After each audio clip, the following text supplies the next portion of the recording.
Hello, all, and welcome to the newest episode of the Noobs and Knockouts Podcast. I'm Austin. I'm a knockout. I've watched a lot of wrestling. I'm David. I'm a noob. I haven't watched a ton of wrestling, but I'm breaking out of that jail of being unfamiliar with wrestling, to bring you more contenty goodness today. Yes. Yes. Okay, because Austin is out of jail now. Not me, Austin. It's the cool one, The Stone the Cold the Steve. the Cold Stone Creamery. Yes, the Cold Stone Austin. And so, as I mentioned at the end of our last show, this will be our last time in the Attitude Era WWF for a little while. Oh, it's so sad.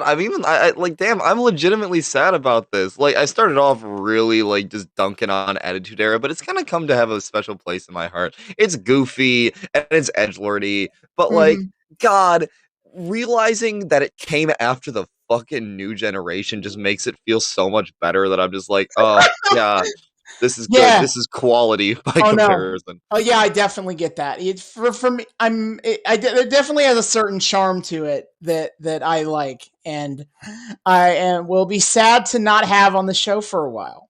I know. Um, it's, yeah, it's rip the the Attitude Era, but I feel like we're gonna go out with a bang today.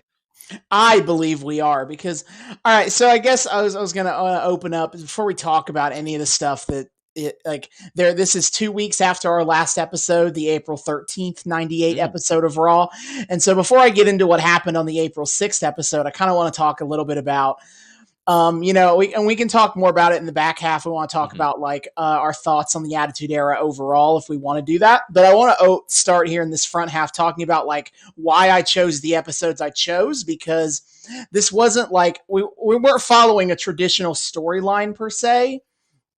It didn't even start this way intentionally. I picked the first episode we did, episode 4, the one that doesn't have a name, because that's not how we weren't naming episodes yet. We Austin and I had a chance to reflect recently about how far our formats come, and so yeah, the early days, damn, we didn't even have our funny, clever, charming titles or anything. It's so sad. Yeah. So that first episode, I was just like, "What's an episode to show David what the Attitude Era is about?"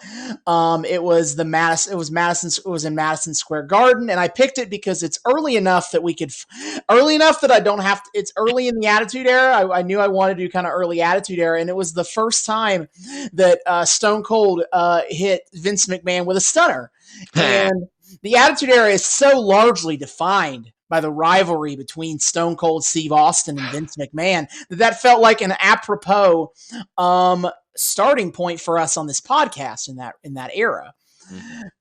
But then we hit to episode 11.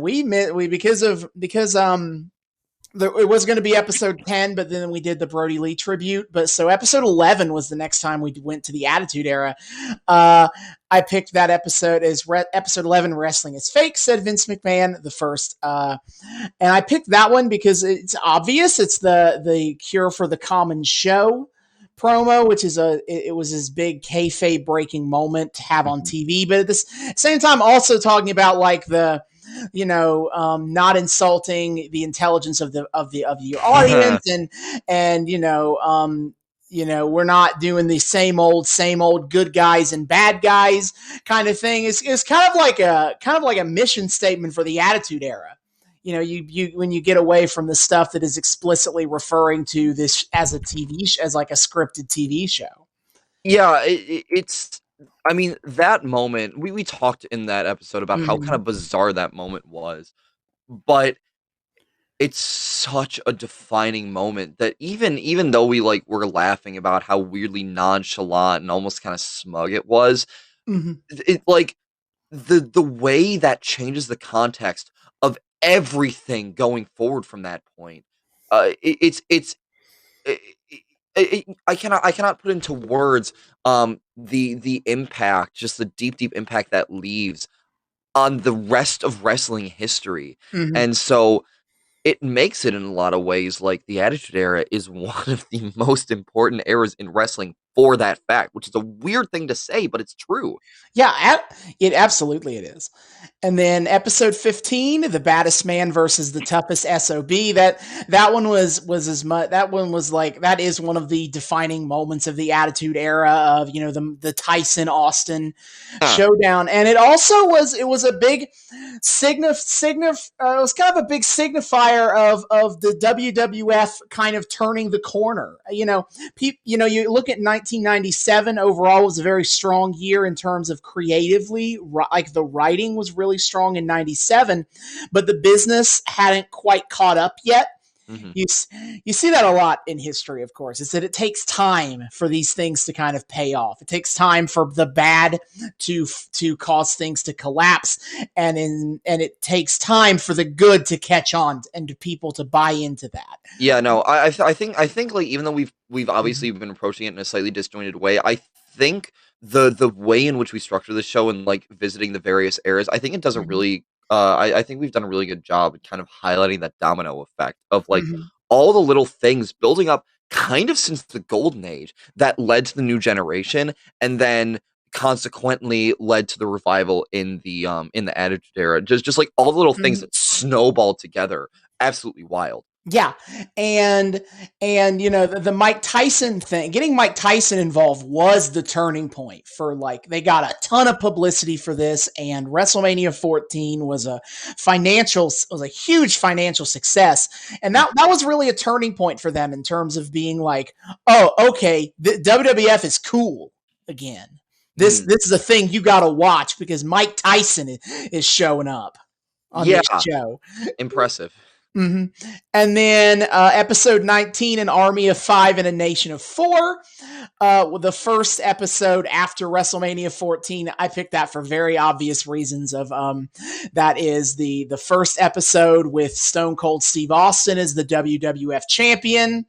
You know, the Austin era beginning there, but also that episode incidentally, and I feel like we followed a lot of the like key players of the Attitude Era through like they're not necessarily their defining stories for some of them, but for like the things that set them on the path to be like their best selves in a way during the Attitude Era. We followed Stone Cold with Tyson and with Vince McMahon, The Rock joint usurping the nation, D-Generation X kind of coloring not only Shawn Michaels' tail end of his first run of his career, but also kind of defines where Triple H's career goes and helps elevate him to being a higher level star. And then Undertaker and Kane being a big defining moment for both of their careers. So I think that episode 19 was just kind of a big encapsulation of that. Absolutely. God, yeah. Yeah, and so today, what is the significance? Is that, you know, all of this buildup is that at the end of the day, the Attitude Era is defined by, I think, the Monday, in the largest sense possible, was defined by the Monday Night War, where Monday Night WCW, Monday Nitro, and WWF Monday Night Raw were both airing at the same time on opposite cable networks, and they were fighting each other for ratings. And for 83 consecutive weeks, not exactly consecutive weeks, but consecutive head-to-head. I'm not counting times where they were preempted, where one or the other show was preempted by something and they were by themselves, right? But for 83 consecutive weeks, WCW has had higher ratings than WWF. But this episode was the first time in 83 weeks that WWF won the ratings war. Oh, okay. Because that rivalry has been a whole thing. So, okay, that's interesting. Yeah, basically ever since WCW started the NWO storyline, they've just been winning uncontested for the half of 96 and all of 1997. But but finally a corner has been turned. And I think the most interesting thing about that is I looked into this, is that it wasn't a situation where WCW lost viewers. They will in the future, but that's a story for another time. Oh, no. But in early 1998, WCW's ratings are as good as they've ever been. WWF just got bigger ratings. They just kept going up. WCW, it wasn't a situation where they were necessarily taking WCW's audience. And I think that's something that's absolutely wild to consider. Yeah, the history of WCW, as you've explained it to me, it just seems, I don't know if fraught's the right word, but it seems so much more tenuous, which is wild to say after we've explored just the lows of the new generation, and that this is like WWF kind of coming out of that. But to know that they gave them such a run for their money, for over a year, over a year and a half, and are kind of now starting to, in a way, sink back into the depths a little bit. It's almost there's almost something kind of sad about it, just because that means we're getting to the point where WWF/E is gonna like reign supreme for another like couple decades before they get like some real competition again. Yeah, and I think tenuous is a good word because, and I will probably save a lot more of a diatribe on WCW for when we do a WCW story, but I will say that kind of like one of the things that doesn't get talked about enough because WWE doesn't like talking about it. They like to treat the WCW victory as like a grand champion of them championing. I don't know. Like they want to see it as this great achievement that like they conquered the mighty WCW when like truthfully, like if we're being honest about it, WCW probably doesn't survive anyway. Because it was a huge money sink. It was Ted Turner only bought it because Ted Turner had a great respect for pro wrestling being on getting the ratings it got on his networks, and it was kind of a vanity project that never made money, and nobody in Turner except Ted Turner wanted to have it on the network. Everyone at TNT thought that like wrestling was redneck trash that they are too prestigious for. And more than anything else, the fact that AOL and Time Warner had that disastrous merger, that pushed Ted Turner out of power is ultimately the biggest thing that killed WCW, is the fact that no longer could Ted Turner just be like, fuck you, I want wrestling, so we're going to have wrestling, end of story. But so there is a certain like tenuous kind of feel to WCW's time at the top, but what a time at the top it was. And it is sad that we're arguably already past that point, and we've never even watched WCW yet. Well, I also find it funny, like your comment about like people at TNT being like, no, wrestling is redneck trash, and then we have fucking Ted Turner pulling up in his 10-gallon hat and be like, yeehaw, motherfuckers. Yeah. He's like, yes, and yeah, no. What's the problem with that, boys? Like, hey, I'm redneck trash. Get over it. Yeah. No, but seriously, like, joke as we may, it is cool that he was able to kind of turn around there because Dynamite's on TNT, right? It is, and it's like there's definitely this vibe of oh ho ho. Yeah, 20 years later, look where we are now. Ted Turner, in a way, paved the way for one of my favorite wrestling things. So, like, yeah, the story of WCW is kind of like sad and like the great rise and fall, yada yada. But like, even then, it still had its industry defining impacts, just like WWE in the Attitude Era did. Yeah, but regardless.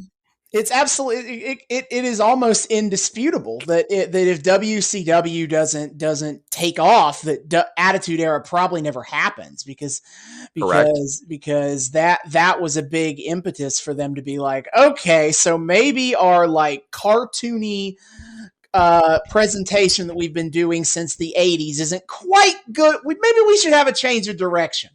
Yeah, I mean, we might not even have it to like have wrestling at least on the same scale today if it weren't for that. Oh, I've like every time that like it is a fun fan question to be like, what if the WWF hadn't been able to turn it around in the mid 90s? And my answer to that is always then like WCW still folds, and like what does wrestling even look like at that in 2021 then? I wouldn't be surprised both companies went still under. around, but just like I don't think it devolved from like where it is now. Yeah, I don't think it ever would have died. I mean, you look at the companies that like were birthed out of just WCW dying. Like so, I think there would have always been, you know, an audience, but would there be like two? Would there be two different pro wrestling companies on primetime TV right now? If both WCW and WWE went under it before the 21st century, does wrestling take on this in terms of the pop culture be like this like late 20th century kind of thing that just existed in that time period? Like, well, even more than that, flatly would wrestling have the same like just level of culturally osmotic impact that it does now? I mean, like look at the careers of megastars that were birthed out of WWE. Look at the weird little ways that like WWE and professional wrestling as a whole permeates pop culture. All the references that are made to like this kind of thing, all the like stories that revolve around companies like this. The entire cultural landscape would be kind of different, and that's a weird thing to think about. Just like the fucking butterfly effect here is wild.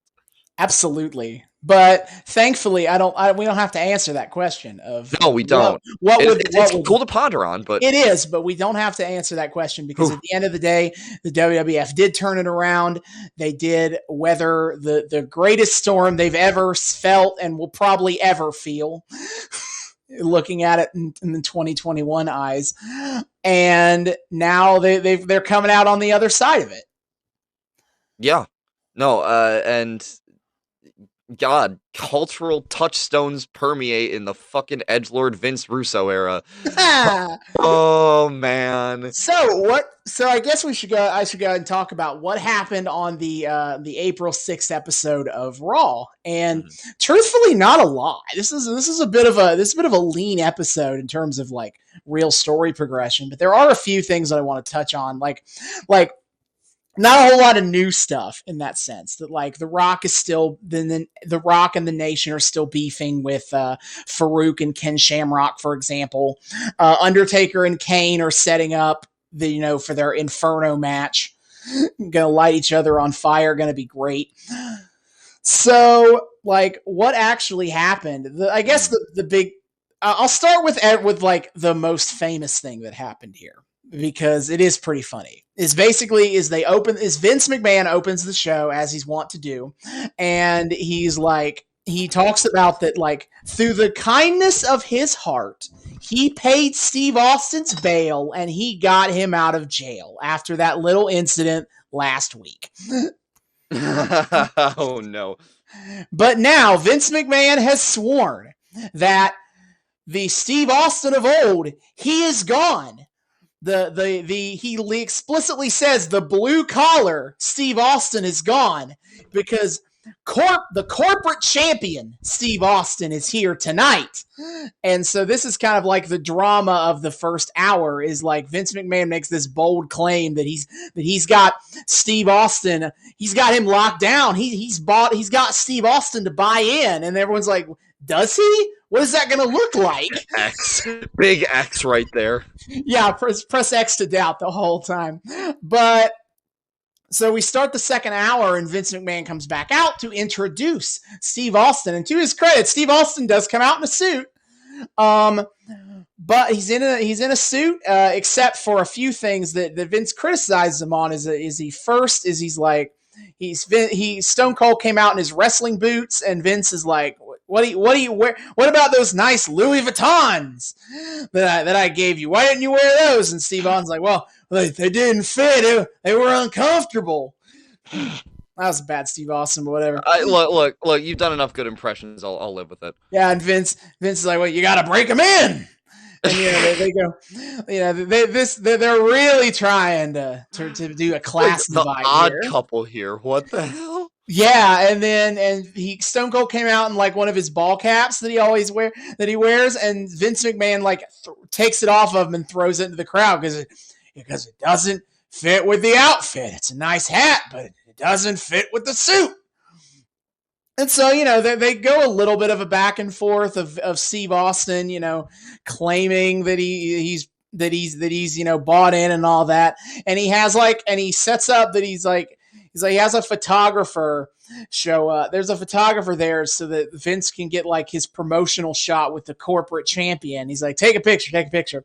And they take the picture, and then Stone Cold goes, well, you better save that picture because I am never going to wear that crap again.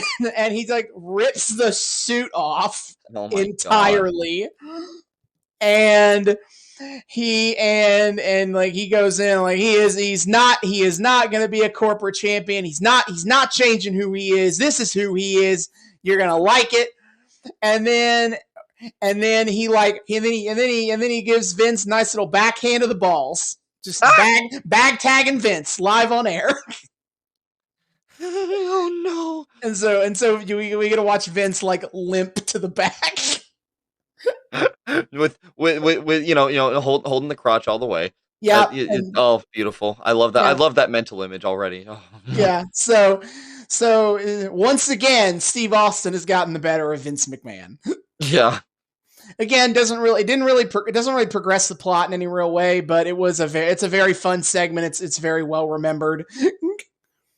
I can see why. Yeah, and then the biggest plot progression thing that happened is Mick Foley cut a really intense promo, and I never realized he never did. He basically cut a "you people" promo. I don't believe I've ever explained that term, but basically it is a promo where generally it is a heel or someone turning heel who's explaining their actions, like why are they bad guys now, and it's all because of you people. And as a personal level, I think most of them are trite and just very bland. Well, but here's the thing. Mick Foley does a hell of a you people promo. Well, because it's Mick Foley, what do you expect? Basically he cuts this in fair, and I think it's because Mick Foley's a great actor, and it makes me feel like his pain and his hurt and bitterness, and also because he actually kind of has a good point in that basically he weaves this tale of like when he first came to the WWF, he was Mankind, and he was wearing the suit, he was wearing the mask, and he's got all brown outfit, and the fans are going, "Bring back Cactus Jack, bring back Cactus Jack," and then later he's Dude Love, and he's wearing the tie-dye, and he's dancing and having fun, and the fans are like, "Bring back Cactus Jack! Bring back Cactus Jack!" And then he brings up last week, where Cactus Jack is back. He's having a match he has the match with the Outlaws, and he gets brutally beaten down. He's giving his body for the fans to give them what they wanted. And what do the fans do? They chant there while Mick Foley Cactus Jack is being carted away. This is off air. So they're talking about off air stuff. The fans are chanting for Stone Cold because they had gotten word that Stone Cold had gotten out of jail. So Mick Foley, he gave his body. He did what the fans wanted, And even then, the fans didn't care. Ooh, well, that's cool that we're talking, because I remember watching that and being like, damn, Mick Foley takes a lot of punishment here. So the fact they're kind of like acknowledging that, leaning into that, feels really gratifying in a way. No, it was a fantastic promo, and I was like, I didn't know he did that. I didn't have no idea he ever cut this promo. I knew of his other "You People" promo, that he did that in ECW, and we're not going to talk about it here. Okay. But I was like, damn, this is really cool. That is really cool. It's a really good story. And it basically just ends on this note of him saying, you're not going to see Cactus Jack for a long time. No.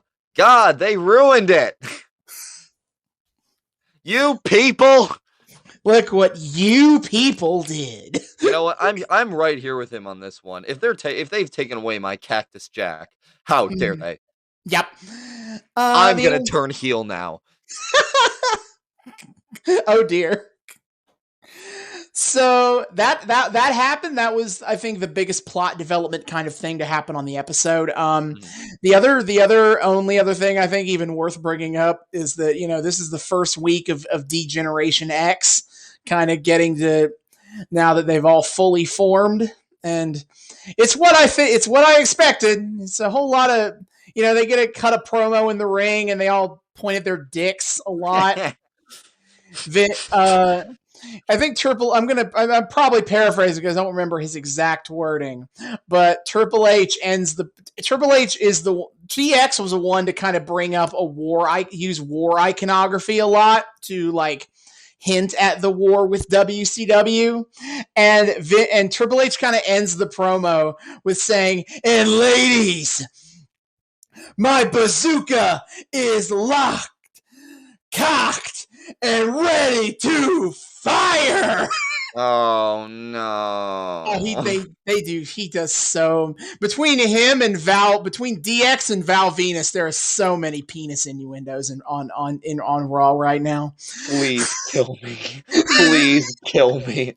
Look, I will admit, I have like changed my tune a little bit on D-Gen X simply because like, for as obnoxious as they are, and as much as I like legitimately do not like Shawn Michaels as a person, and I mean even kind of like Triple H too, and like I can still get behind the fact that they are fun heels to watch.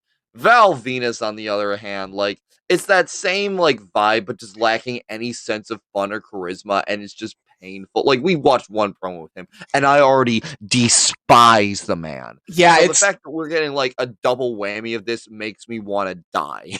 Yeah, like Val Venis is fondly remembered, and I think he's fondly remembered just because the idea of a wrestling porn star is kind of funny, and you might have been the correct age to laugh at the dick jokes. But from an anal analysis perspective, it's so thin. It's a very thin. It's just not entertaining. Again, we've seen one promo, but I can just already tell how painful and unentertaining the Val Venis shtick is going to be. Get it? His name sounds like penis. He's a porn star, so he says it's not helped by the fact that I'm pretty much any storyline he's ever been in is kind of related to him having sex with a woman and a man in her life being like, "Hey, pal, don't have sex with her." Oh, good. Great. He's like, "I'm gonna do it. Don't you do it. I'm gonna do it." It's the Goofy meme. I'll fucking do it again. I'll fucking do it again. Anyway, so DX cuts their promo, and then they do like backstage bullying shenanigans. This is a fascinating time to look at DX because the fans are all in on it because they think the dick jokes are funny, but they're still heels, so they still do heelish stuff. That they won't do when they're baby faces. They spray paint DX all over the backstage area as a reference to the NWO that does that too.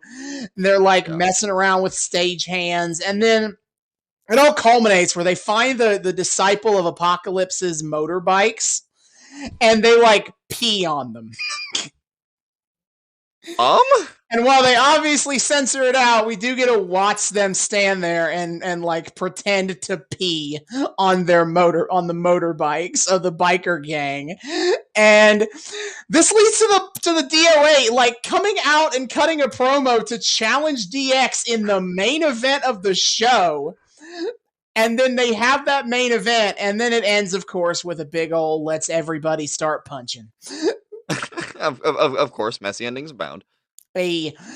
Oh yeah, I almost forgot is that there was a match between The Rock and Owen Hart for the Intercontinental Championship. Owen Hart had it won, and then China came out and clocked Owen Hart in the back with a baseball bat, thus ending the match in disqualification and costing Owen the title. So this isn't ending yet. This still isn't over.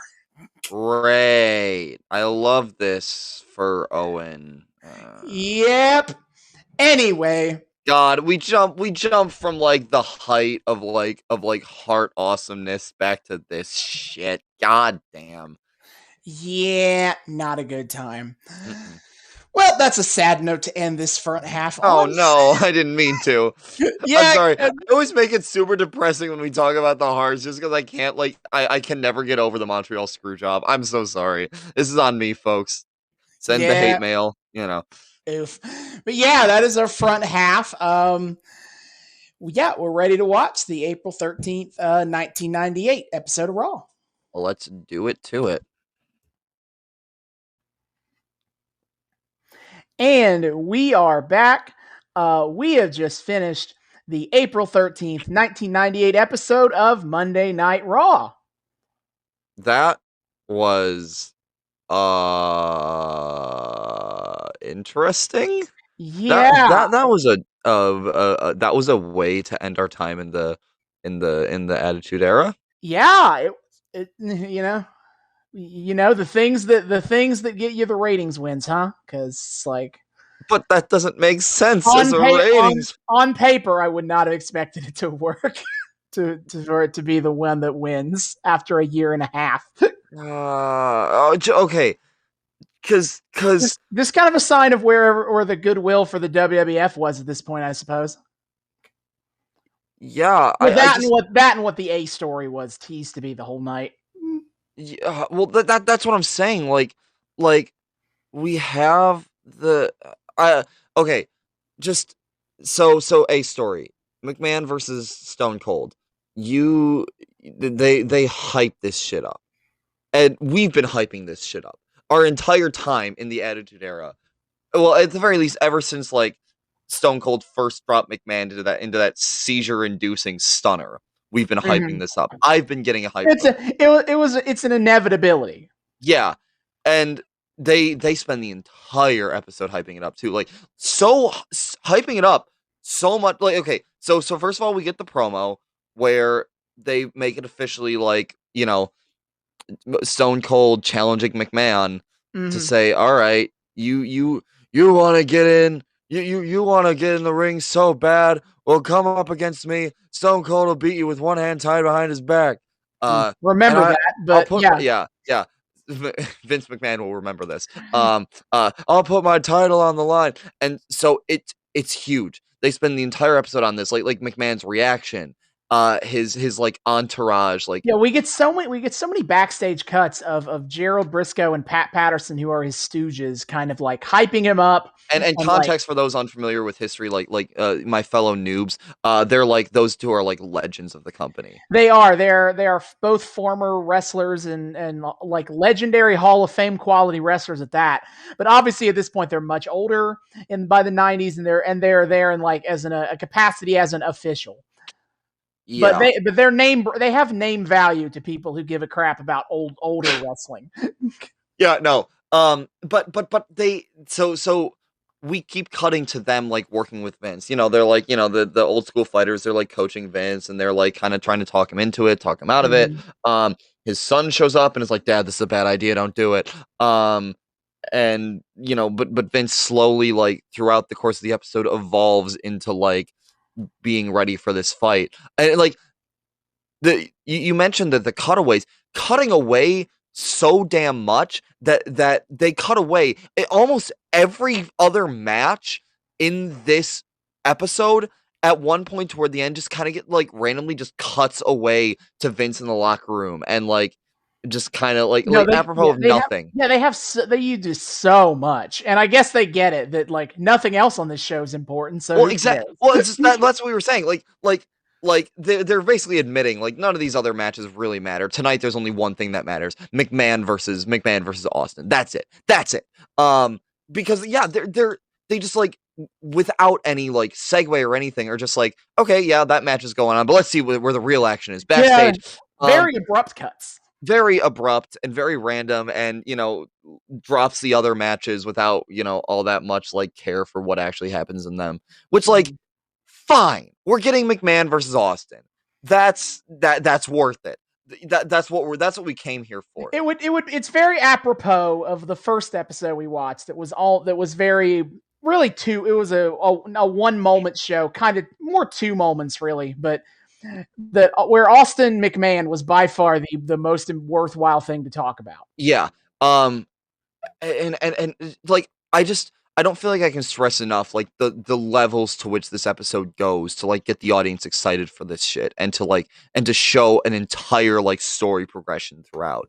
So then we get to the match. It's the end of the show. They're teasing it. They're like, when's the fight gonna happen? You stay tuned. They're like, this could happen at any time, as if it was ever going to happen at any time 15 minutes the end of the show. Yeah, like 15, 20 minutes out. Yeah, we're still like they're trying to be like, oh, we see Austin making his way out of the locker room. Cut this match, and we still have like 1 more to go because of course, like it's not time yet. But. Actually, I think it was like a half hour out, and I'm like, unless the match is gonna. I mean, we also have to think of like we have the extra 8 minute stuff that we'll talk about. So by the time there was about 15 minutes left in the show when they started the McMahon Austin thing. Yeah. And so they come out, and McMahon's all done up. McMahon's all jacked. JR makes some comment about how ripped McMahon looks because, like, of course, McMahon insisted that be in the script, like someone being horny over how. Oh no, Lawler said that. Oh, Lawler said that. No, Lawler made that. Of course, yeah, Lawler's the one who stands McMahon. Yeah. Mm-hmm. No, and JR is losing his mind on this episode. Like, he is painting the idea that like Vince McMahon stepping into the ring and Vince McMahon potentially being WWE champion would like kill the company. Yeah. I mean, he's even like Vince McMahon could get hurt and that could destroy the company. No, early in the episode, he steps away from the commentary table to try to convince Vince to not do this because he is this concerned about what the outcomes could be. Yeah. Vince is like, a man's got to do what a man's got to do. And I got to say, like it does create some really cool moments. All these like promos they're cutting about this. Like, we first have McMahon. He's out there with Austin, and he's reluctant. He doesn't want to be here. And all of a sudden, like he kind of like just something clicks in him, and he's like, "All right, I'm a go for this." And he gets on the mic, and he's like, "Fine, you want me in this ring? I'll get in this ring." And I also want to. We also should probably touch on too the wonderful extra little thing that has now been permanently stamped onto the legacy of this feud, which is someone like in the front row at a fucking laser pointer that they kept pointing at McMahon and Austin and everybody else throughout this whole match. So it was real. This whole episode. So like McMahon's giving these like great like line reads where he's slowly agreeing to Austin's terms, and then like there's just a fucking like red dot running around his face. Just right there. No, I love it. Beautiful, great meme. One of the things that I thought was I liked the best is that I think Austin just kind of rambles on for a part of this, but I think my favorite thing about his segment is the explicit callback to what Vince talked to him about 2 weeks earlier. Mm-hmm. Because earlier, and we watched this episode, so we know is that Vince does the talking about Austin like getting in line with the corporate agenda. Is we can do this the easy way or the hard way. Mm-hmm. And on this episode, Austin uses that exact verbiage again, referring to Vince McMahon fighting Austin. He's like, you can do this the easy way or the hard way, and And the explicit dichotomy is the easy way is they have a match for the WWE title. The hard way is that Austin just busts into Vince's office and kicks his ass in his office in an unsanctioned fight. Yeah, just like jumps him. Just is gonna like randomly jump him at some point if Vince doesn't give him satisfaction in ring tonight. Yeah, so he's pointing it out. It's like, either way, I'm kicking your ass. So it's up to you if you want to like have a chance at a real match or not. Yeah, seriously. So we get that. This whole build up. Again, McMahon's doing the like man's got to do what a man's got to do. And Austin being like, delivering that he's delivering that ultimatum, and he's just raring to fight. So we finally get to this. After all, David, this is the end of it. This is going to be the end of it. This is going to be the big explosion. And I was I laughed at that because, Austin is trying to play this off as like, we're going to do this and we're going to fight this one time and that'll be the end of all our issues. Hey, and I already know they're like, I get it. And like, I'd probably buy it if I didn't already know they're going to be for the next 3 years. Well, yeah, but that's just kind of how we do, right? Fighting solves everything, except it really doesn't, but we're going to treat it like it does anyway, except when we don't. No consistency, but like it's just whatever's most dramatically effective, right? Yeah, so yes, we're building up finally, to the moment. Yeah, they've been building up to the moment all night. And I'm getting hyped too, because oh my god, we're at the end of the Attitude Era, and for as much of a fucking mess as it is, and as much as I really don't like Vince Russo, there is a part of me that's like a little like sad to be stepping away from this era for a while, because it does have some like cool fun stuff, and this was like primed to be a great example of that. So they step in the ring, and McMahon is in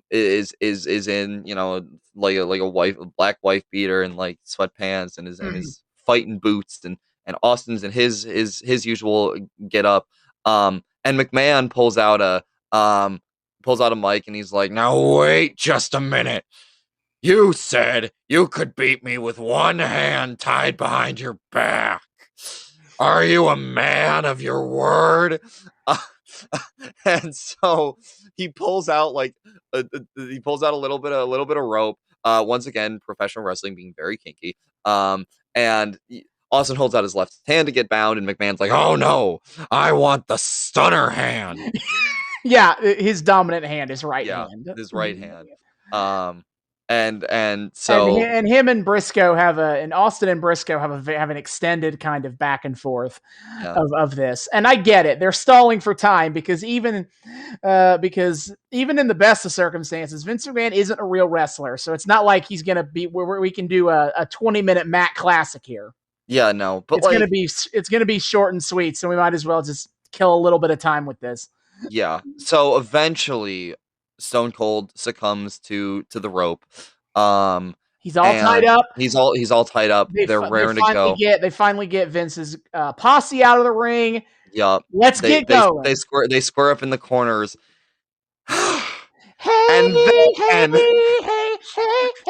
dude, goddamn motherfucking Dude Love's music starts playing, and Dude Love comes out and starts doing this like hippie ass preaching. Have you never seen Dude Love? Yeah, I've seen Dude Love. Because I mean, this is peak. This is exactly This is pretty on brand for Dude Love. So we get Dude, which first of all, like weird that we have like Mick Foley coming out as Dude Love, like right after he gives his like "You People" speech as Cactus Jack. Hey, now he said we won't be seeing Cactus Jack for a while. Yeah. But like, it's still funny to like just have that immediate turnaround. Like, you just go straight to being Dude Love. Like the perks of having multiple characters at the same time, I guess. But Dude Love comes out and starts like preaching to them about like, you don't fight, man. I don't want to see this happen, man. And he's like trying to appeal to both of them. And eventually, McMahon just gets tired of this shit and he shoves Dude Love. Dude Love falls down, comes back, wakes up as kind of Mankind. Yeah, he uses the mandible claw, which is a nerve hold where you basically, I wish I could explain this in a way that doesn't sound stupid because it's a legitimate move, but it's basically someone taking their hand and like shoving it down somebody's throat in a way that immobilizes a person, and that can legitimately work. as a move, but it's not easy to apply, mind you. Yeah. But But anyway, but but the point being, it's Mankind's move. It's not Dude Love doesn't really use that move. which, like, great depiction of mental health, Attitude Era. Good job. Very, I very mean, it's proud of better you than for it the could be, DID I rep. guess. But anyway, so yeah, so he wakes up kind of as Mankind in the Mankind persona, and then immediately starts trying to mandible claw whatever Vince and then Stone Cold, and Vince gets pulled out of the ring, and he kind of yeets Stone Cold, and then he like leaves, and Vince is pissed. He's trying to get back in the ring, but his entire freaking posse of like 5 different Big McLarge Huges is holding him back. Mhm.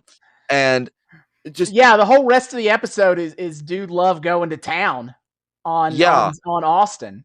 So to recap, we get an entire episode building up to the McMahon versus the Stone Cold Steve Austin fight. It's going to be big. It's going to be huge. We keep cutting away from matches, implicitly stating their unimportance relative to this bad boy big man match between the big boss and the toughest SOB,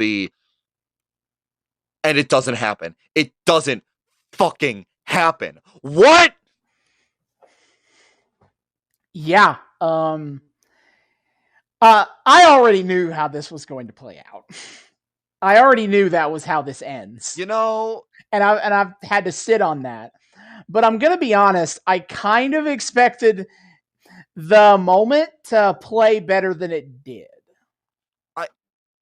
it didn't Because it didn't play at all.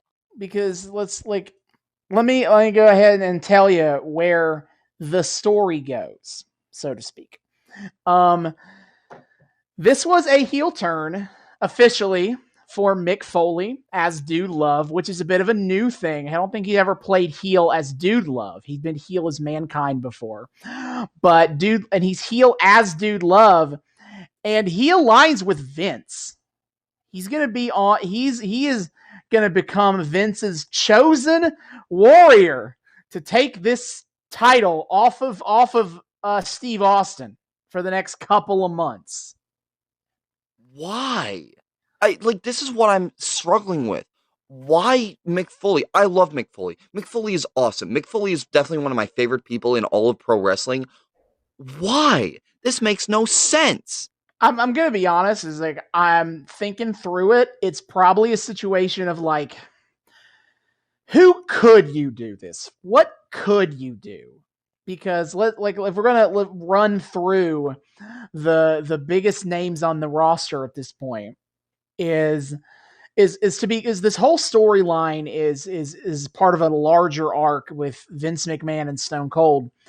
But you still need Stone Cold to be defending the WWF title on monthly pay-per-views. And right now, nobody else is really available, I would say. Kane and Undertaker are still doing their thing, and neither of them align well with Vince, and they both kind of need to be protected right now. Yeah. The Rock is Intercontinental Champion, which is both its own problem, and he doesn't need to be taking a loss to Stone Cold right now, because let's be honest, nobody's beaten Stone Cold for that title, and Stone Cold's not losing the belt on the first Triton. Yeah, this seriously. Guy's taking it.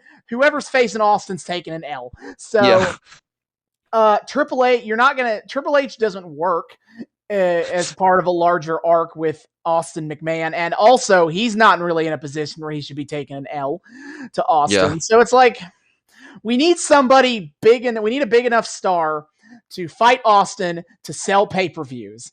And Mick Foley is probably our best bet right now. And honestly, without having seen how it plays out, I like the idea in a lot of ways, because Mick Foley is a very talented performer, first of all.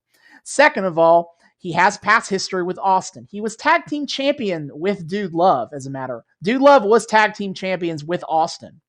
You have that, as well as you just had his big heel turn promo the last week, where he's talking about Stone Cold specifically, how the fans left him behind to cheer for Austin, and that could work as a motivation for attacking Austin and for aligning with Vince. Vince being the person who believes in him, so to speak. They're going to make that more clear as the weeks go on. But this segment felt kind of messy because it almost felt like it didn't want to commit to Vince to being attacking Austin until the end, because he seems also have animosity with Vince McMahon, and I think that undercuts where the story goes. He just doesn't feel like it just felt random here. Mm-hmm. And like, sure, we have that little bit of history with them that I wasn't privy to, but still overall, this feels like a cheat. It feels like a huge cheat. Why are we building up? They definitely cheated out of this episodes. Why are we spending so much time building up to this for something that's not even like gonna culminate in any like satisfying conclusion? It's like yeah, we are months away. We're like 10 months away from Austin McMahon for realsies. Why did they do this? What was the point? Because they knew it would get ratings to advertise it. And also Vince Russo loves the good swerve. He's probably his number one most well-known trait as a writer is plot twists, baby. Whether they make sense or not.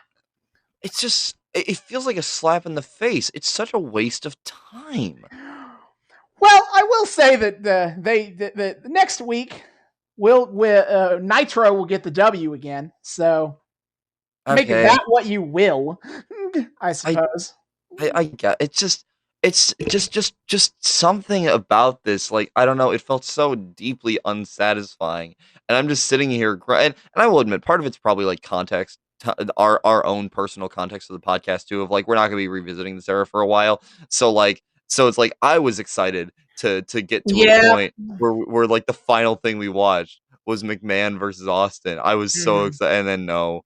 Yeah, it's gonna be a while before we ever come back to this. Honestly, I have to say, this is worse than the freaking double Undertaker thing. You were teasing me for the new generation of like, David, we're gonna get to a thing that you just absolutely hate. You're gonna be so mad. You're gonna hate this so much. My take on that is wait till we get to the match before you make any declarative statements. Yes, I know. But the episode we got to where like it kind of gets revealed, and I was like, oh, okay, that's a thing.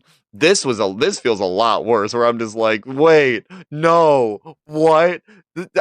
I came all this way for nothing.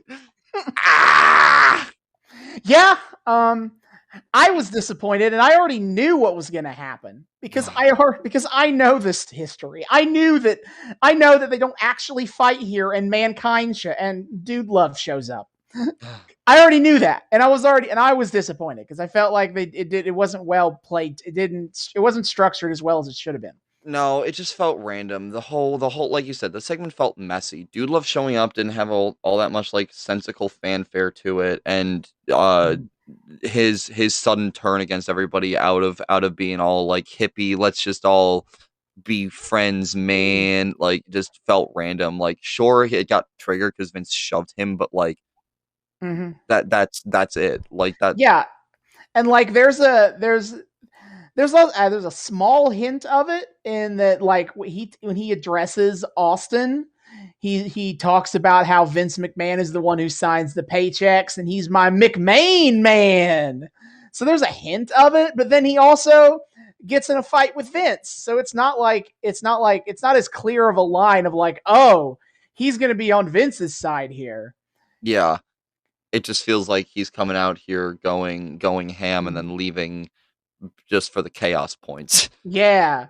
So, yeah, it didn't really work for me as well as I was hoping it would.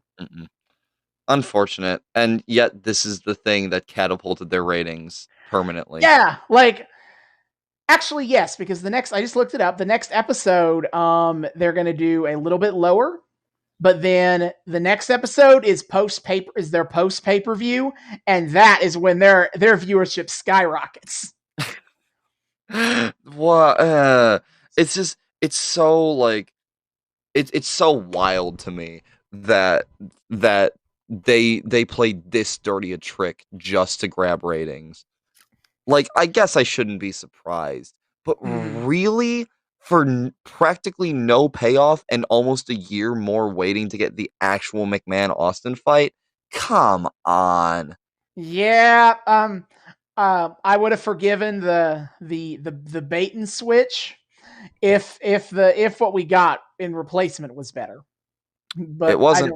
But it's It wasn't. not now. It was just, oh, what a waste of time, dude. Oh my lord, that was disappointing. And there was so much time invested in this. Again, just implicitly devaluing everything else in the episode, which, like, fine. Most of the other things in the episode didn't really matter anyway. No, I guess we could transition. Yeah, that's a good as segues. Anyway, right? How do you want to do this? Because it's not like any of this matter, anything, and it's not like any of it follows a good order. Let's just go chronological of what happened. Okay, then we get to our first match, the DOA versus Los Boricuas in a chain match. And it was lame, and it was stupid, and it was short, and it ended in what? No contest, right? Yes. Yeah. So, yeah, the whole match. First of all, a chain match. It's where you can use chains, and technically you're tied to your opponent. Like everyone is tied to a chain, is like tied together by the chain that is used as a weapon. This was a lot less direct though than the chain match we watched. That was like Brody Lee versus Cody Rhodes. Yes, the chaining was a lot less directly like chained to each other. It was like roundabout in that the chain was just long and attached to everything, and it also kind of attached them to the ring as well. And it was not. Well, to be clear, this match existed for no purpose except to let DX show up and kick some people's asses, because that's what it was. Yeah. It ended in 2 minutes. 2 minutes by no contest, because DX showed up and beat the shit out of both teams. That as part of a that's kind of the final the continuation / ending of their little spat with the DOA after they pissed on their motorcycles last week. And Los Boricuas it's a bit of a betrayal, because Los Boricuas were quasi allies to DX when it was Shawn and Triple H in China only, and they even try to like get them to do the crotch chop after they beat up the DOA, and then they're like, fuck you too, we're gonna beat you up, swell. It was so stupid. Pointless. And again, we cut away from it at some point to see McMahon. We cut away with it almost as soon as it's over. Yeah. To do more Vince talking stuff, and then we go into the thing that made me the second angriest in this episode. TAKA Michinoku. Not that. That's before that is the other light heavyweight thing. Remind me, what's the other light heavyweight? The one where we had there was gonna be a 6-man tag. Oh yeah. But it gets not one but 2 interruptions. First, Vince McMahon shows up to formally accept the challenge or whatever. Yeah. And then they leave, and they're we're about to start the match. Gong. The Undertaker showed up and beat all of them up, because he's trying to get Kane's attention, much the same way that Kane tried to get Undertaker's attention, which was beat up random schmucks when they're trying to have a match. Who have no bearing on their plot, like no connection to anything. Just beat him up because. Yeah, so he beats him up, and then he's like, Kane, I'm gonna take you to the depths of hell, or whatever. I don't know. Whatever he said, yeah. It's an Undertaker promo. It's directed at Kane, so insert vague, dark, edgy, supernatural elements here. Yeah, it's what it is. So he does that, and that is the end of that. Great. I'm glad the light heavyweight division is so well respected. Which is a great transition to the thing that David was about to rant about. TAKA Michinoku versus Jeff Jarrett. Oh my God! Does this make me angry? JFFJRRETT Jeff Jarrett. Yeah. Austin's impressions are like really getting me through this slog of an episode. Yeah. More Tennessee Lee. I'm glad that this plantation owner from 1865 has time traveled to 1998 to be a wrestling manager. Is that actual kayfabe? That's me making fun of him, but Okay. he's supposed to sound like a plantation owner of 1865. Great. Yeah, so Jeff Jarrett comes out and he's done up in all of his like weird, like glowy jacket and glasses, hat shit. And then Taka comes out and it just turns it. And Jeff Jarrett has some match coming up, some special like event. I don't remember them mentioning that. I don't know. Well, because there's something he has coming up where he just drops pamphlets. He's talking about releasing his new album. That's an album? I thought it was a fight. No, he's talking about releasing his new album because he's supposed to be in kayfabe a country singer. Yeah, so he's giving out pamphlets. They wrestle the whole match with a bunch of pamphlets in the ring. They drop pamphlets from the freaking ceiling and they just like cover the arena. Mm-hmm. So yeah, they do the whole match with the mat covered in pamphlets, and the entire time is just Jeff Jarrett clowning on TAKA Michinoku, like, which is just incorrect. There are some matchups where like there was an incorrect outcome. This is one of them. But TAKA Michinoku losing to Jeff freaking Jarrett, the disrespect. But David, TAKA Michinoku is small. Jeff Jarrett is not small. Size doesn't matter. It's what you do with it. God. We're not talking about Val Venis yet. Shut up. No, I don't wanna. No. Oh, God. Anyway. Why? Okay. The match ends when Club Kamikaze, the future Kaientai, great names all around here, folks, beats up TAKA Michinoku. You know, that's a thing that's been going for a couple of weeks. And then Jeff Jarrett puts a Taka in the figure 4 and like, haha, I am the victor, as if it was, you know, a real win, even though Taka wins by disqualification. By DQ, but like, what a cheap win. Oh my God, just the disrespect that Taka Taka is the proto Rey Mysterio, not only in athletic prowess, but in how poorly he gets treated by this damn company. God, it makes me angry. Yeah. Watching Taka have to swallow his pride and sell for Jeff goddamn Jarrett makes my blood boil. Oh my God, that was painful to watch. Oh my God, does that make me angry? I'm glad that the most athletic wrestler we have is stuck selling for headlocks. I'm glad that is what we're using him for. Oh God. Thank God Taka gets better shit when he leaves WWE, but oh my God. He is a Japanese legend. Yeah. This is not it. But it just hurts.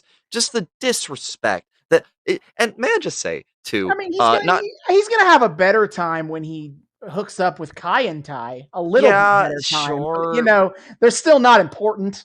But like the disrespect that athletes like this get, and not to get too like SJW here or anything, but like generally tends to be athletes of color too, in my estimation. Again, Rey Mysterio, and like Del Rio, which we were talking about last time. Wrong. That whole thing's wrong. No, bad WWF. Stop it. Moving on.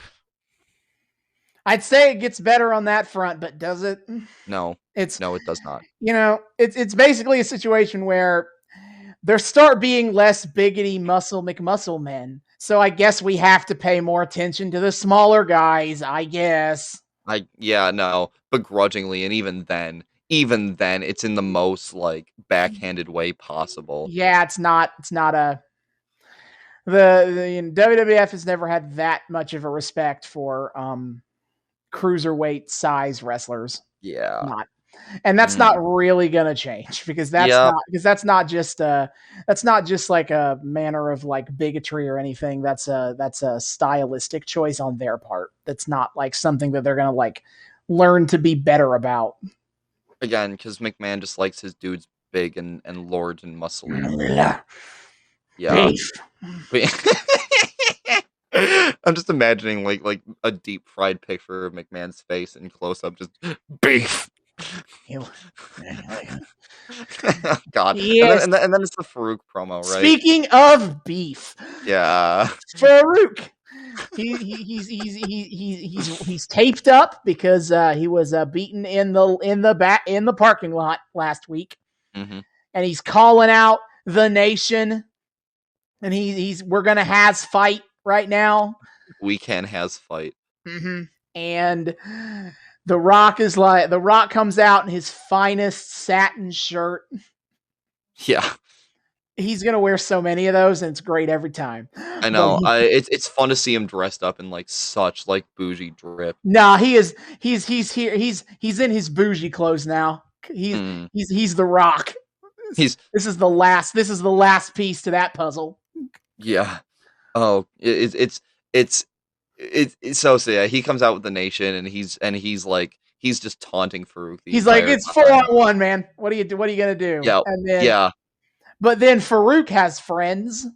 Oh yeah. Ken Shamrock and Steve Blackman. Yeah, they pop out, and all of a sudden, Rock looks a little concerned. He's like, oh no. And then so they brawl for a hot sec.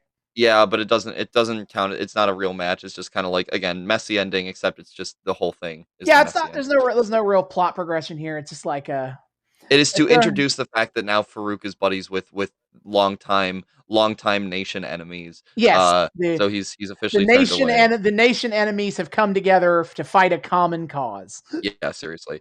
So like, yeah, sure. It was fun to watch. I always enjoy getting to see early like Rocky Maivia doing his thing, and because again, as I've talked about before with him, just again seeing how he exuded that like star quality charisma so early on is really cool to see. So like that's always fun, and Farouk does a good job like playing the betrayed expat, as it were. Mm-hmm. It just kind of stops there, and I'm sure it develops to more later, but we're not going to touch on that. Of course. And then we get to the part that I probably have a lot more to say. This is Terry Funk. It's the Funk thing. Oh yeah. Which is, I mean, I'll kind of let you go because you have a lot more context to like why this is so important. Yeah. So for context for the viewers, is this episode takes place in Philadelphia. Why is that important? Because Philadelphia is the home of Extreme Championship Wrestling, ECW, which was kind of like the number 3 wrestling company in the 90s. You know, you got WCW versus WWF, and kind of doing their own thing. You have ECW, who's kind of changing the game a little bit. You look at all the counterculture and the violence and the sex stuff that WWE likes to do. They didn't just take that from, Jerry Springer and all that. They also took that from the ECW because they were doing it first, and ECW was a hard R wrestling product. Yeah. They're TVMA, motherfucker. So they go even harder at it. And I'm going to save a lot of the history lessons of ECW for when we eventually do something from ECW on this show. Yeah. But that's the important context to understand and Terry Funk is a hardcore legend himself and was a former ECW alumni before he signed with the WWF. And so there's a little bit of a homecoming kind of vibe to him coming out to this show, and he's cutting a promo talking about his tag team partner, and he's hyping him up as somebody who hasn't been given the opportunities he deserves. He's a real hardcore legend. He even tries to do a "he's hardcore" chant, sort of, which is a thing they do in ECW, and he brings out Too Cold Scorpio. I don't believe we've seen him on this show before. No. He has appeared on this in this era as Flash Funk, who's a pimp. It's great. He's gonna have the black guy be a pimp anyway. Shocker. But he's going back to his old name, Too Cold Scorpio, because he was in ECW. He's known for being in ECW, but he's not like one of the top. He was never one of the top guys in ECW. Like, he was very talented. I'm not trying to say he's not, but he's not if you're trying to think of like big names of that era, Too Cold Scorpio is a little farther down the list. And so I felt it was a little disappointing because not knowing where this is going, I was kind of expecting him to bring out an actual ECW guy, someone who's currently with ECW. It's kind of like a fan, a moment for the fan audience, and that's not even weird. ECW and WWF have had a quasi partnership for years at this point, so it's not like it would have been completely out of left field for an ECW guy to show up. Yeah. So it was a little weird that like he gets this build up. I personally expected Tommy Dreamer. All you need to know about that is because Tommy Dreamer, like a lot of what Funk was saying fits with Tommy Dreamer's career trajectory. So I was like, wait, is Dreamer going to have like a one-off here? Nah. It feels like the crowd also is disappointed. Yeah, like they're kind of into what Terry Funk was putting down here, but then when Too Cold Scorpio comes out, they go silent. Yeah, they just do not care, and they pair him up against the Quebecers for an easy dub. Yeah, who are still here, I guess. Yeah, it's funny that they keep showing up like after you think they'd just be done at this point, but no, they just they're still here. They won in 2 minutes and 15 seconds. If you're keeping count, the longest match in the first half of the show was 3 minutes long. Yeah. Again, shows you just how much they care about like the other matches in this episode. As if the main event was something to actually care about and get excited for. Yeah, we turn to the second hour as we get Luna Vachon doing a thing. Yeah, so if you guys remember last time we were here, we talked about Luna versus Sable. Thank you, Jesus, I can never remember her name. Luna versus Sable, prepping up for that evening gown match, and he said, "Oh no, sure hope those ladies don't get naked on live TV." So Sable comes out to like prematurely like challenge Sable for this for some reason, and yeah, she does the thing where it's like I don't want to wait till Unforgiven. I want to fight right now. And for some goddamn reason, Dustin Rhodes shows up in drag, pretending to be Sable. And not the first time Goldust has done that. Far from the first time Goldust has done that. Far from the first time Goldust has done just weird shit that's like meant to make him look bad for some reason. Don't know why we keep thrusting all of our worst character concepts on this poor man, but here we are. So out comes Goldust in drag, and he goes up against Luna, and of course gets his evening gown torn off, and like we see like the whole like bodysuit with the fake boobs, and he was kind of funny on the microphone. He's like he's like narrating this as he's getting his clothes ripped off. I will say he's holding the mic the entire time Luna's like kicking his ass. And he's going like, "Oh, what are you doing? Oh no, what? You're tearing my clothes off. I'm all naked." And it's like, why? Okay, sure. It was cute, but like why? Why are we here? And then Sable comes out and fights Luna and fights. I don't know how many quotation marks I can put around that. Cat Holy fight, whatever. Shit. They don't do anything. I can't even complain about like cat fighting as a thing, because they don't even really cat fight. They just like Sable just kind of shoves Luna around a little bit. They hold on to each other's shoulders and vaguely pretend to be shoving each other around the ring for a hot sec. And then they get pulled apart by a couple refs and it's done. Yeah. And it's like, why? First of all, why? Second of all, why is Goldust here? Third of all, well, he's been aligned with Luna for a while. Then why is he fighting her dressed as Sable? It's a mockery thing. Oh, imagine going out to make an ass of yourself like that to appease Luna. What a simp! First of all, like in kayfabe, and like out of kayfabe again. Poor I will just never. This is one of those things I will like harp on till the day I die. The way Dustin Rhodes got treated in WWE is some of the most shameful crap I've ever seen. for no reason other than just like he's become our whipping boy of like humiliating character concepts for some like So ungodly reason. So what you're saying is we should cover him in TNA where he does that, where that happens again, but also he has a debilitating painkiller addiction, No, making it let's worse. just skip to him in AEW, please. Please, God. I don't want to. Seeing Goldust in this era just makes me sad. Like, what? It's seeing any wrestler just constantly get shit on like this for no reason just makes me sad. So it's just sure that happened. We need the cat fight to build up for the naked cat fight in Unforgiven. Sure, fine. Ugh. All right, then we have. Oh man, hold on to your butts here, folks. We get. Hold on to your asses, if you will. We got the new Midnight Express. Oh wait, no, I'm an episode. I'm a match early. Sorry, Yes. keep going. The new Midnight Express, Bodacious Bob and Bombastic Bart. Actually, those are backwards. Whatever. Versus Ken Shamrock and Steve Blackman. The NWA continues, and nobody cared. Nobody.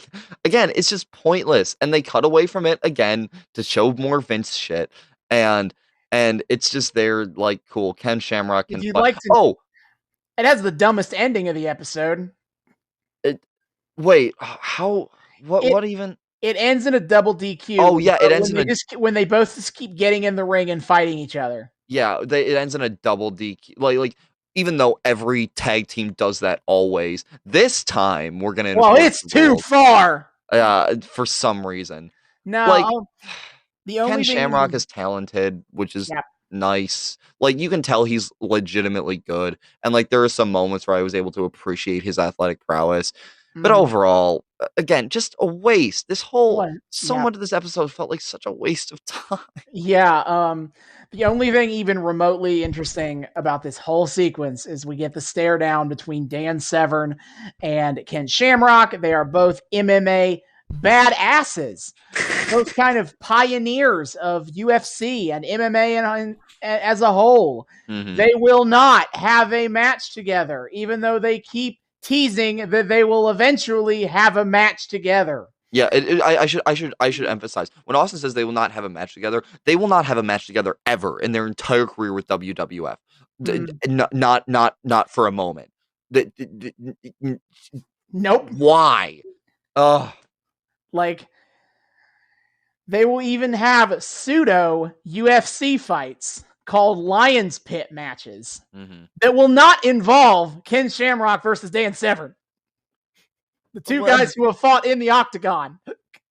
Yeah, it was just so weird and like double DQ because the tag teams broke the rules. Every tag team does. I love DQs that come from kicking too much ass. Oh, this is too badass. We got to put a stop to this. Boys. Well, we gotta stop this right now. Yeah, hold up, gentlemen. So yeah, sure.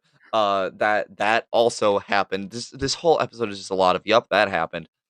I'm just gonna with one of the Vince promo. As far as there's like two. We got a couple. We got a few more things before we get to ass. Yeah.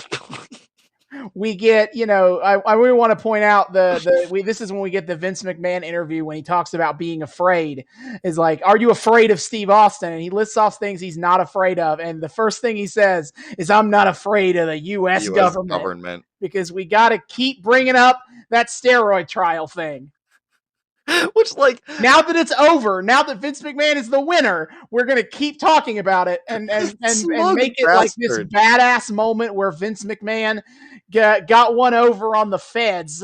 He's so proud of it. It's so it's a perfect look into the mind of Vince McMahon to see how proud he is of winning the drug trial. God. It's so that's funny. And also I also have to say they ask Vince McMahon if he's scared and he's like, well, I got butterflies in my stomach, but I'm not. I can't say I'm scared. And I have to say that's probably one of the most genuine things I've ever seen Vince McMahon say on air. He's not remotely playing a character here. He's so happy that he finally gets an excuse to like get in the ring, even if he knows like it's not going to be an actual fight. He's just so excited. Yeah, it's a nice character moment for Vince. Yeah, I'm like, you know what, good like not even in character, just even out of kayfabe. I'm like, good on you, buddy. Live your best life. I'm glad you found a reason to finally do the thing you've like actually wanted to do this whole time. Go have fun, bud. Yeah, and then the headbangers come out for what? Who knows? Who cares? Because Undertaker's done it again. Yeah, I don't like headbangers. yeah. Headbangers are there, and Undertaker beats up on them. But this time Kane does show up. Kane Yeah. and Paul Bearer do show up for this one. I don't know. I guess Kane also doesn't like light heavyweights. He didn't really care the first time. Yeah, no. Everybody, there's to quote the inimitable R-Truth. It is a conspiracy against the light heavyweight. But anyway, we get Paul Bearer doing his Paul Bearer thing, but he swears that next week they're gonna fight. They're gonna fight on top of their parents' graves. Which, like, you know, that's so extra. I kind of have to give it to him. What the fuck? Honestly, I wish we were gonna watch that episode because I want to see what happens. I want to see what that's like. I want to see the like weird graveyard set they have up, and be like, how are they gonna do that? Because they clearly aren't gonna do that in a real graveyard. And also, like, there are headstones everywhere. That's a thing that could like really legitimately injure you. We sure we want to do this, guys? So that's gonna. Paul Bearer comes out, and I love me some Paul Bearer at this stage. Like he's fun. So he's standing there, and Kane's standing there, and he's like, you're so worried about what mommy and daddy think of you. Well, you can go and do this fight on their graves. Yeah, and, it's fun. And Jerry Lawler, was it Lawler or JR who was like appalled by that? It would have to be JR. Yeah. There's no way Jerry would care. Jerry's still like such a heel that he's like that, like anything goes as long as it's like not good. Yeah. But yeah, so they come out and announce that, and that was fun enough to watch. More just Kane standing there, like that's been a motif this entire time we've like been in the Attitude Era, just like Paul Bearer comes out, yells at Undertaker, while Kane just kind of stands there, and now and the camera keeps closing in on him. And now, ladies, oh no, Val Venis is coming. No.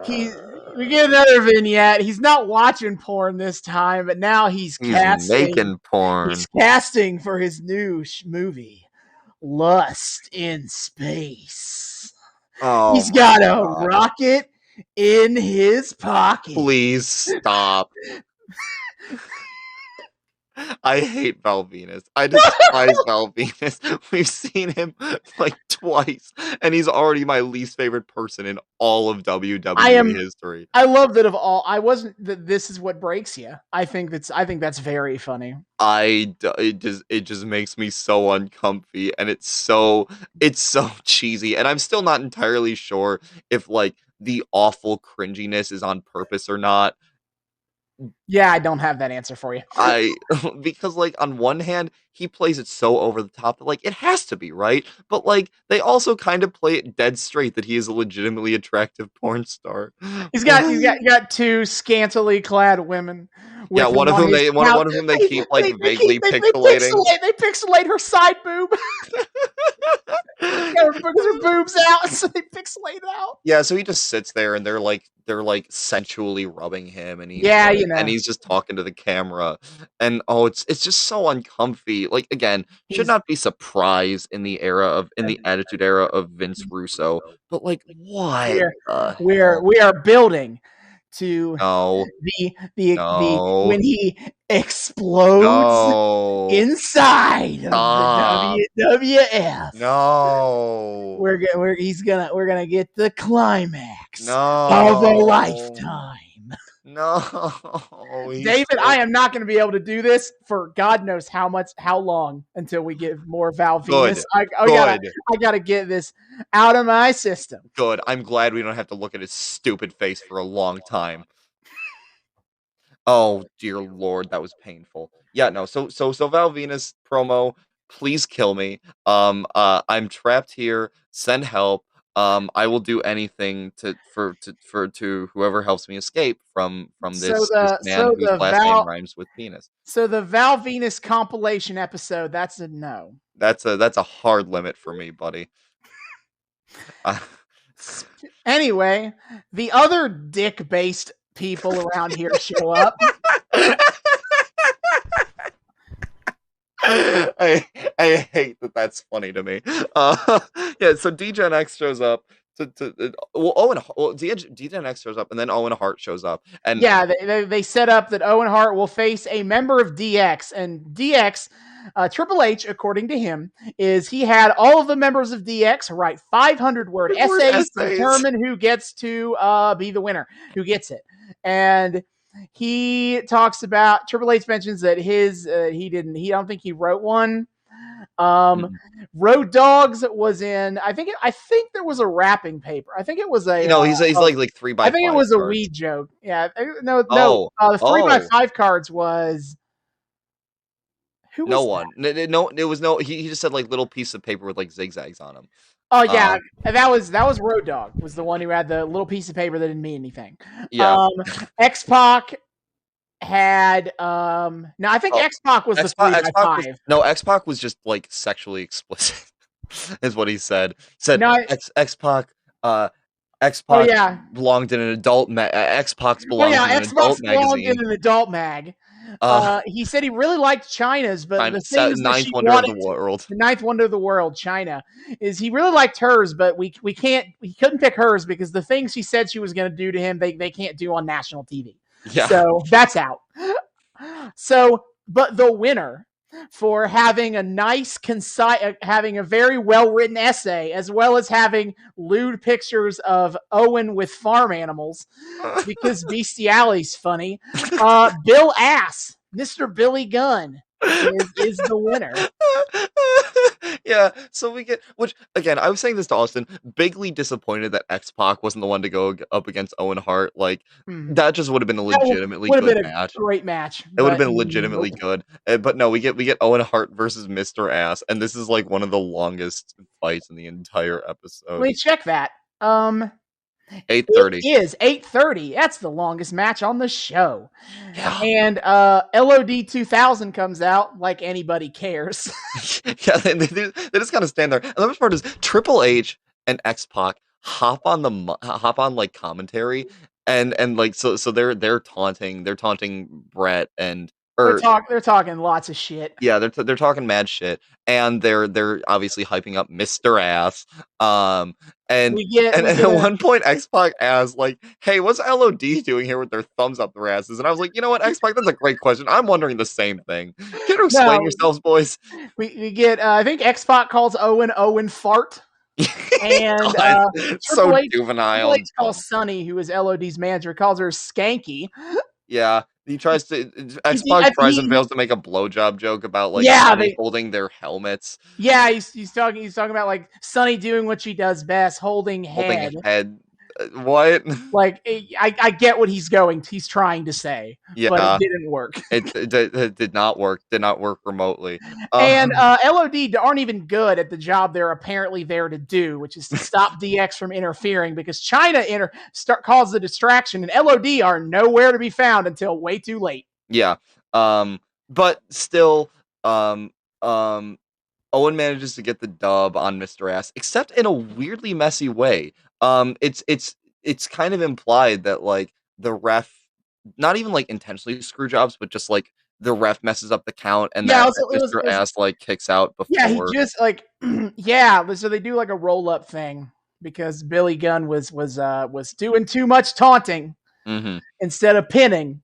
Yeah, and Owen Hart gets a flash pin, but like it's very iffy that like Billy Gunn kind of looked like he might have gotten his shoulder up before the 3 count.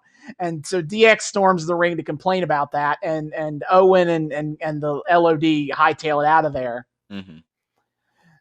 And yeah, and D-Gen X is like really mad about it, which like between Austin and I, we're not really sure whether or not that was intentional. I'm kind of in the camp that it was, because the way DX was reacting to it made it look like that was supposed to be scripted, but I have no idea like what that would be leading up to, like what the payoff for that might be. Yeah, I don't know either. So if anything, it just seems like a weird way to kind of like pay reparations for the Montreal screw job. Oh no.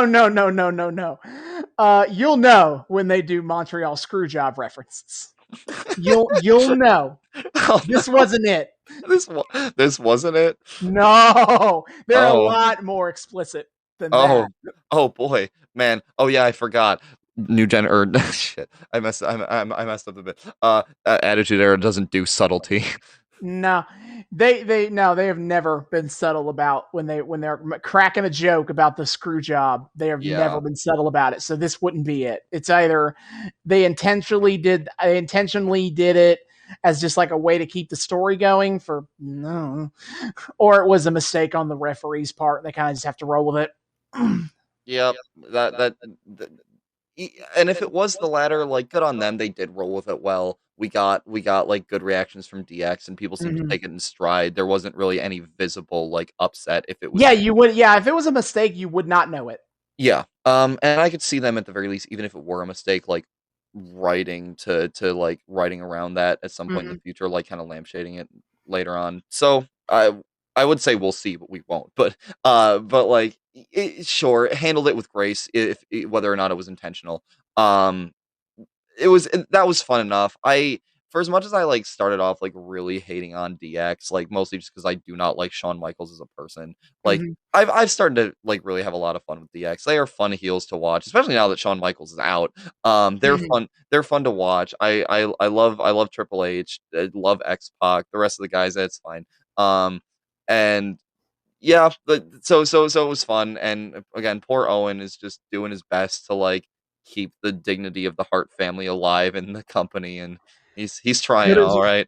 Could have just gone to WCW and probably joined the NWO, Owen. Yeah, well, he needed the respect, all right. Anyway, but yeah, and then we get the main event. We already talked about that plenty. Yeah. So I will talk about though. The extra attitude. So this is a thing that I didn't know about, is that this was these last 10 minutes of what we have on the Peacock app are like what happened after the show went off the air on cable. This was originally only for the live audience. WWE, though, films everything, and they must have re-released this at some point. And so we get to see what happens in the aftermath of Dude Love leaving Stone Cold for dead. Dude Love kind of just pieces out.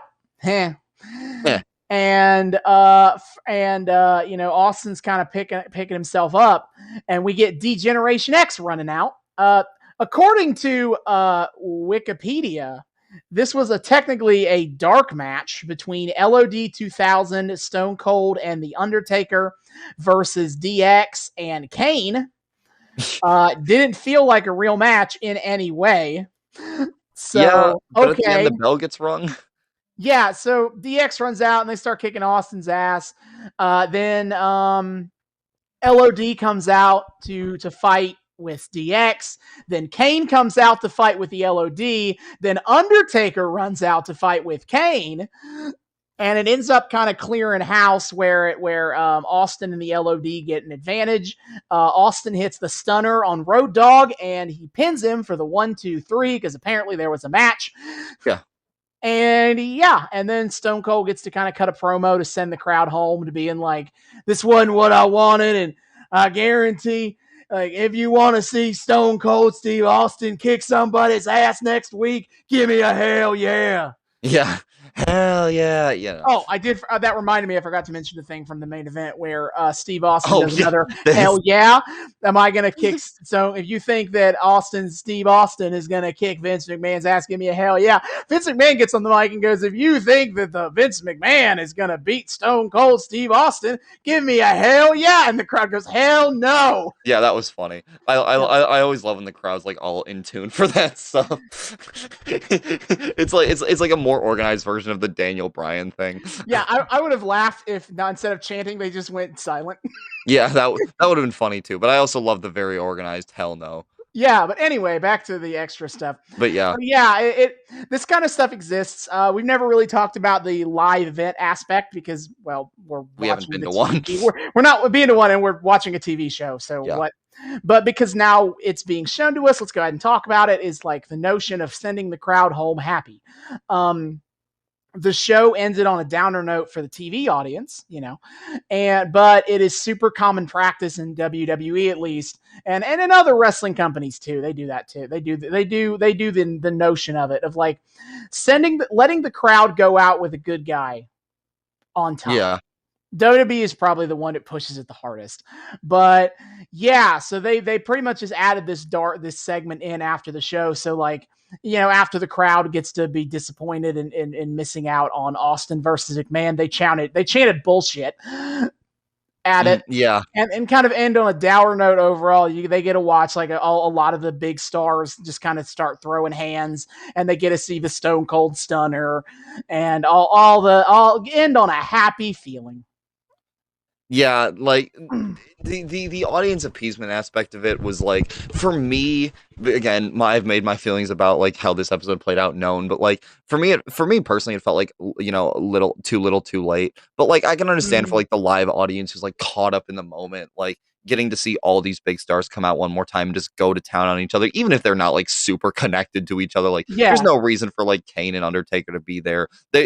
DX and everyone else doesn't really have that much of a connection to Steve Austin. They're just kind of all there to fight for reasons. But I can understand like the audience appeasement aspect did seem effective. They seemed into it, and like Austin got a great final moment on the mic to kind of like recover from the wounded pride of how the frickin' McMahon fight in heavy quotations turned out. Yeah, and I can say as someone with plenty of live event experience, for me, is that like being there live and in that moment definitely adds a positive to it. Like I'll be honest, I've probably never been to what would be considered a good episode of Raw. Like they're probably all mediocre at best if I went back and rewatched them now. But like in that moment, like I've always had a great time. And I think that just being there has a certain energy to it, and also there's a certain energy to the send the crowd home happy stuff. Yeah. So on TV, like it doesn't play well, which makes sense for like why they don't show it on TV. Right. Because if you're like watching on TV and you're frustrated about how the episode ended, you're not going to be that appeased by like seeing Right, that this like random nonsense. messy ending. But like, yeah, in person, I can see it working. I understand from a business sense why they go for that. Sure, fine, I'll allow it. Yeah. And it does make the episode, I will say, feel at least a little bit more complete, even to me. Just still not like satisfying. Just a little more like, we have a full narrative now at least, instead of just whatever the fuck that was that I just watched. Yeah. I have I have positive feelings about the McMahon Austin and the Austin Dude Love stuff overall because I've seen more of it as it goes on. I think it is pretty good storyline, but yeah, I would not say it was a very good start. No, not at all. This was not the way to begin it. And what a way to end our Attitude Era. I know. It's wild to think that, like I've been saying, it's wild to think we're done with this for a while. This has felt like it's become such a staple. Like it's certainly for me become such a staple of my understanding of how WWE has evolved as a company, considering like what a game changing time in its history this was. Um, and it really was kind of the prototype for the modern era in a lot of ways. We've seen things that have come to be standard practice for the modern era birthed out of this. The way they kind of run episodes, the way they kind of switch around where the main event is, all that sort of stuff it started here.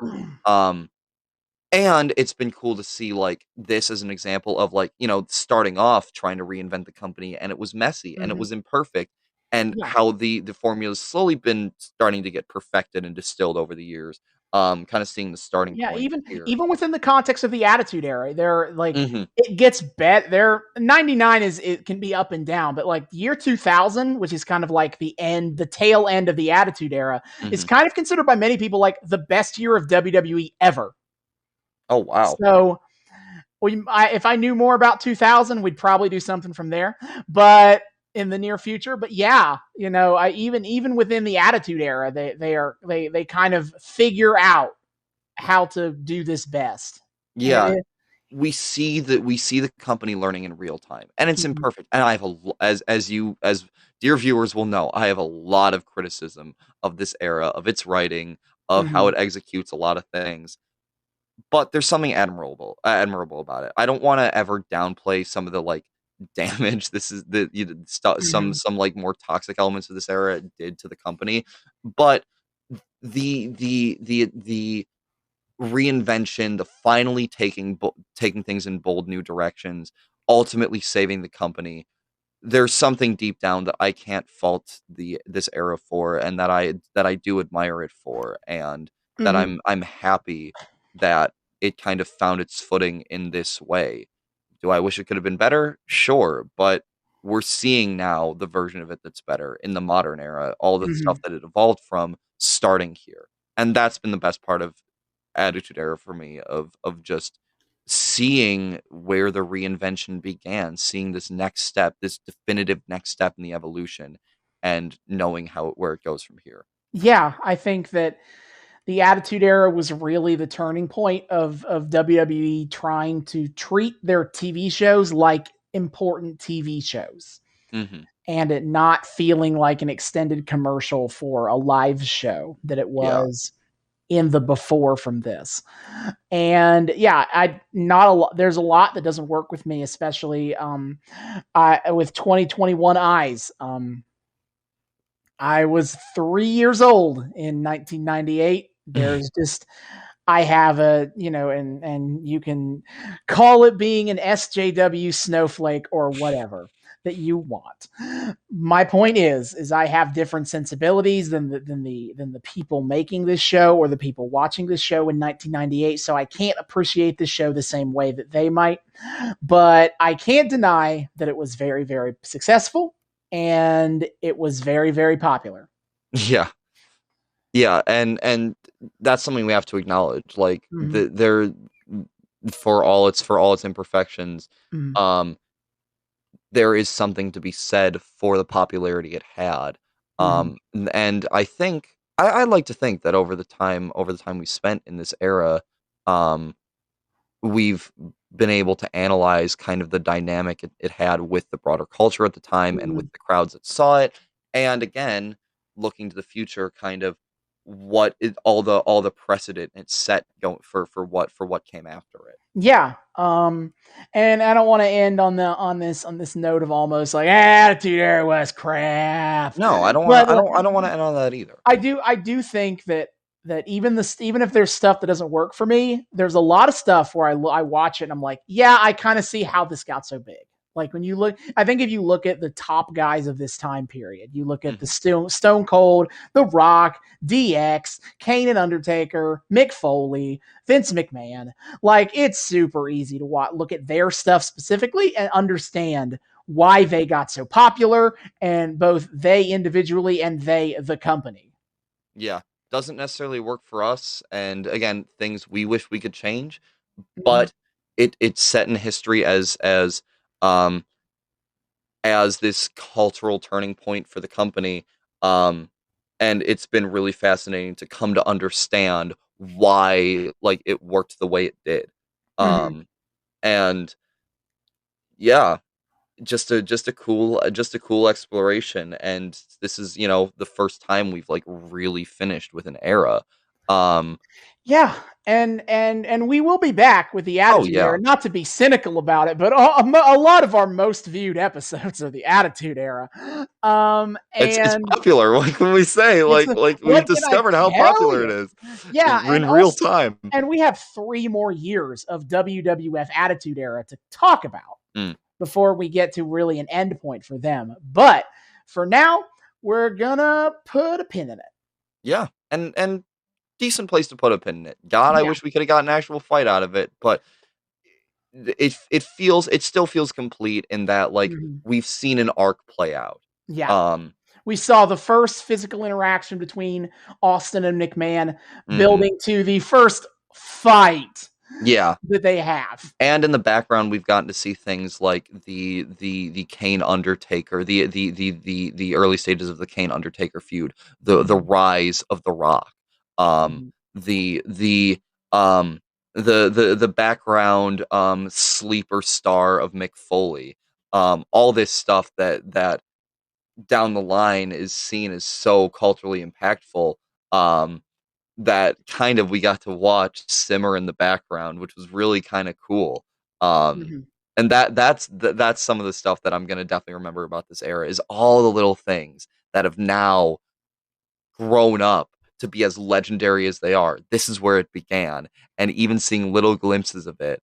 And then getting to see in some later era stuff we watched when we're in the 2010s, seeing even how some of it pays off. It's just cool to watch. And that's been so much fun to just kind of see. I'm gonna sound like a broken record, just see kind of where all of this began. The beginning of modern WWE was here, and there's a lot to be said for that. There is.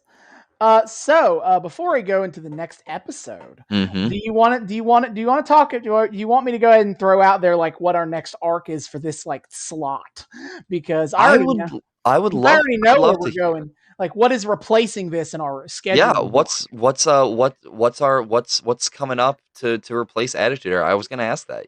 Yeah. So I originally was going to do something from the post Attitude Era, the pre PG era, because I that I wanted to do.